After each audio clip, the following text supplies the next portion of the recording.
अगर एक क्रिश्चियन अपनी अंदरूनी आंखों से अपनी सिचुएशन को, अपनी लाइफ को देखना शुरू कर दे तो उसे परमेश्वर का महान पर्पस, परमेश्वर की महान योजना, डिवाइन पर्पस, महान प्लानिंग उसको नजर आएगी। और जब परमेश्वर की योजना आपको नजर आएगी, आप गिरेंगे नहीं। आज एक स्टोरी मैं आपको बताना चाहता हूं, अगर आप इसे ध्यान से समझ गए। बाइबल कहती पुराना नियम आपके एंटरटेनमेंट के लिए नहीं लिखा, आपकी नॉलेज को बढ़ाने के लिए नहीं लिखा।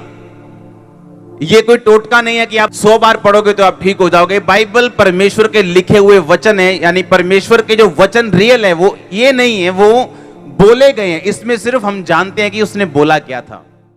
एक सवाल आपके दिल में आता है, क्यों मेरे साथ ये क्यों हुआ, ये मेरे साथ क्यों हुआ? मैं तो बहुत अच्छा हूं, लेकिन मेरे साथ ऐसा क्यों हुआ? वाई, क्यों लाइफ ने मेरे साथ ऐसा क्यों किया? इजरायली लिखा एक राजे के अधीन गए। क्यों? मैं आपको बताता हूं क्यों। उनके बच्चे पूछते होंगे क्यों?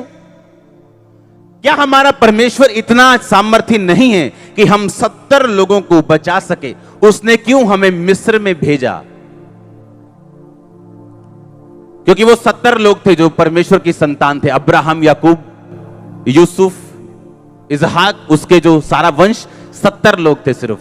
और उनसे परमेश्वर ने वायदा किया था, मैं तुम्हें आकाश के किरणों के समान करूंगा। हाँ या ना? अगर परमेश्वर उन 70 लोगों को मिस्र के अधीन ना करता, वो 70 लोग कभी जिंदा नहीं बच पाते। लोग उनको मारते, दूसरे राजा उनको लूटते, डाकू उनको लूट के लेके जाते। अगर वो 70 लोग उस राजे के अधीनगी में नहीं जाते तो जिंदा नहीं बच पाते। यह कारण था उनका 400 साल उस राजा की अधीनगी करने का। क्योंकि परमेश्वर आपके लिए बेस्ट जानता है क्या है। टाइम आ गया था छूटने का। आमीन। सुनो ध्यान से। अब 400 साल बीत गए थे, छूटने का टाइम आ गया था। अब इजरायली छूटने को तैयार नहीं थे। वो इतना आदत हो गई थी उनको मछलियां खाने की, चिकन खाने की, वो छूटने के लिए तैयार नहीं थे वो। और परमेश्वर जानता था कि अब तुम्हें छूटना है, अब तुम्हें आगे बढ़ना है।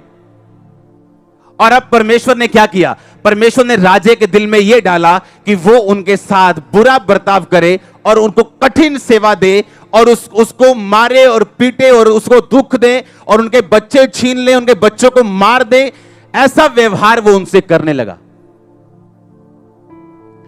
क्योंकि अगर इस व्यवहार के बिना मूसा उनके पास आता और खुदाबंद मूसा को उनके पास भेजता, यह कह के कि मैं मूसा हूं, खुदा का दास, चलो मेरे पीछे, प्रभु ने बुलाया है, तुम्हें दुख तो जरूर होगा लेकिन तुम छूट जाओगे। सब बोलते, ए कौन मूसा, कौन दास, चल भाग जा यहां से। ऐशदाई थोड़ी है, इथों निकलांगे ऐसे।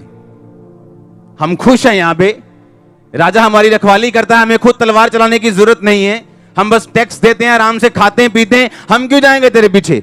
परमेश्वर ने राजे के दिल में यह डाला कि वो उन्हें दुखी करे। और बाइबल कहती है दुख थोड़े दिनों का नहीं था, सालों चला। फिर भी लिखा है इजरायली फलवंत होते गए। एंड में राजा ने कहा पूरी प्रजा को इकट्ठा करके कि मैंने 2 धाइयां रखी थी। जब इजरायली लड़कियां, वो औरतें प्रेग्नेंट होती थी, जब बच्चा जन्ने वाली होती थी, तो मैंने धाइयों को हुक्म दिया था, अगर तो बेटा हो तो मार देना, बेटियां हो तो रख लेना। लेकिन वो धाइयां परमेश्वर का भय मानती थी।